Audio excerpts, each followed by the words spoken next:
Hi everyone, we're going to discuss the domain of a function, and these are the two problems we're going to do. Basically, for the domain of the function, we want the domain to be all real numbers.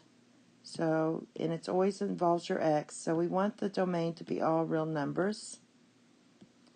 However, when you have a rational expression like this, you know we can't divide by 0. So, whatever we put in x here, this cannot equal 0.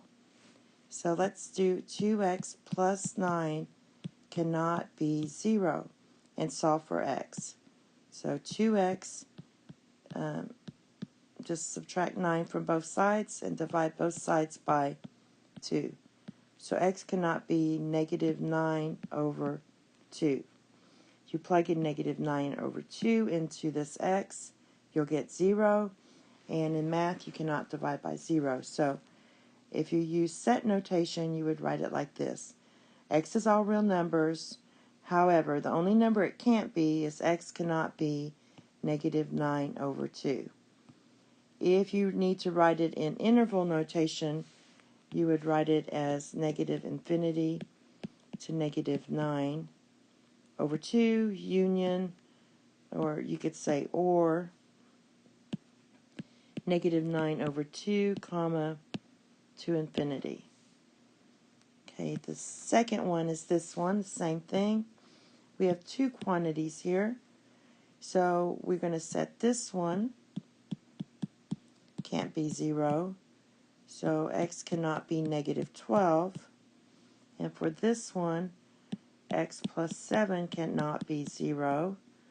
And x, therefore, cannot be negative 7. And if you look at it, if you plug in negative 12 into this denominator here, you will get this whole thing. You will get negative 12 plus 12 times negative 12 plus 7.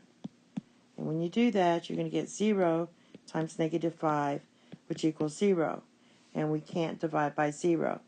Similarly, if you plug in the negative 7 in here and into this one, you're going to get 5 times 0, which equals 0. So both of these numbers will not work.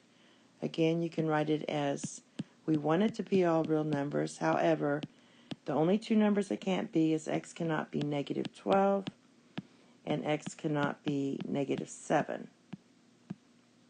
Okay? And if you, and this is probably the easiest way to write that. All right. Thank you. Have a nice day. Bye-bye.